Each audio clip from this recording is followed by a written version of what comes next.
Stock market में किसी के पास ऐसी कोई जादू की छड़ी नहीं है कि आपका कैपिटल डबल हो जाए, आपको ऐसी कोई ज्ञान की बात मिल जाए कि आपका कभी लॉस ना हो।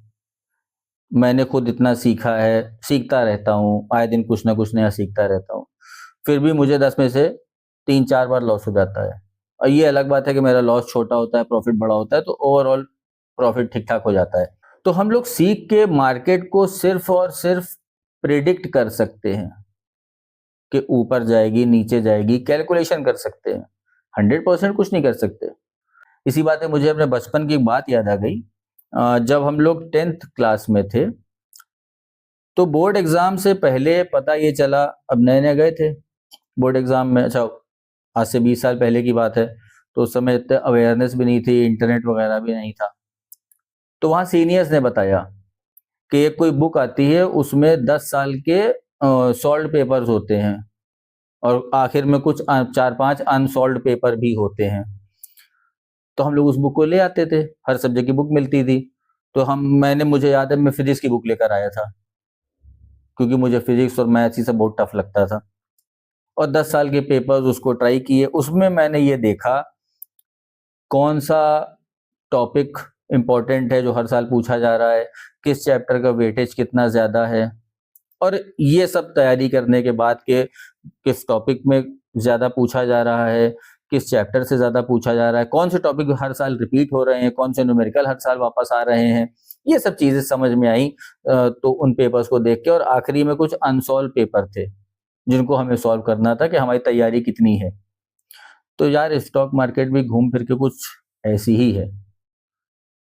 आप पहले सीखो, यानी पहले क्या करो, अब ऐसा थोड़ी कि वो जो सैंपल पेपर हम ले आए या 10 साल के पेपर हम ले आए तो पहले पढ़ना बैठ गए पेपर, नहीं।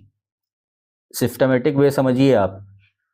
मेरी कोशिश ये रहती है कि मैं आप तक अपनी बात बहुत ही आसान भाषा में पहुंचा सकूं।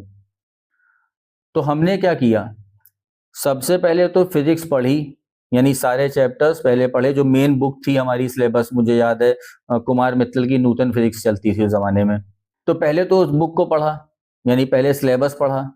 सिलेबस पढ़ने के बाद 10 साल के जो पेपर थे पिछले 10 साल के, उनको सॉल्व किया।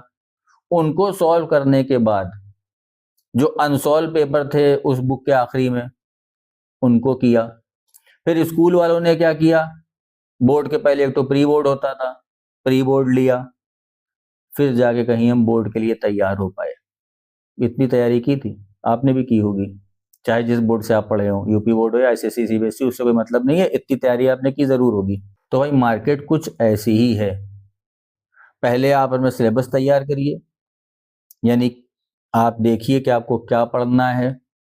आपको मालूम होना चाहिए कि ये इंडिकेटर पढ़ना है, ऐसे सपोर्ट निकालना है, ऐसे रेजिस्टेंस निकालना है, ये कैंडलस्टिक पैटर्न होती है, इसको ऐसे देखना है, इसमें कौन सा टाइम फ्रेम लगाना है, ये सारे, यानी सिलेबस पहले तैयार करिए।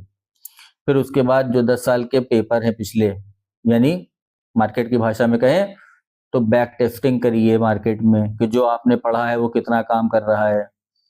उसके बाद जो मैंने बताया कि बुक में 5-6 पेपर थे अनसॉल्व, तो आप यहाँ पर क्या करेंगे, अब आप पेपर ट्रेडिंग करेंगे, प्री बोर्ड देंगे अपना, देखें कितने मार्क्स आपको मिल रहे हैं, कितना आप सक्सेसफुल हो रहे हैं।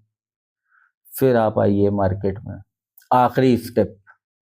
और यहाँ लोग क्या करते हैं बॉस, पहला स्टेप ही है, कूद जाते हैं मार्केट में, लॉस हो जाता है, फिर बैठते हैं, ला यार सीखा जा जरा कैसे कैसे देखना है, कौन सा इंडिकेटर देखना है, कौन सा चार्ट देखना है। अब देख रहे हैं फेल होने के बाद। सीक्वेंस से चलिए, जो सीक्वेंस आपने पढ़ाई में इस्तेमाल किया, ये भी पढ़ाई है एक तरह की, इसको आप हल्के में ना लें। जितनी अच्छी आपकी तैयारी होगी, उतना मस्त आपका एग्जाम होगा, उतना अच्छा आपका रिजल्ट आएगा।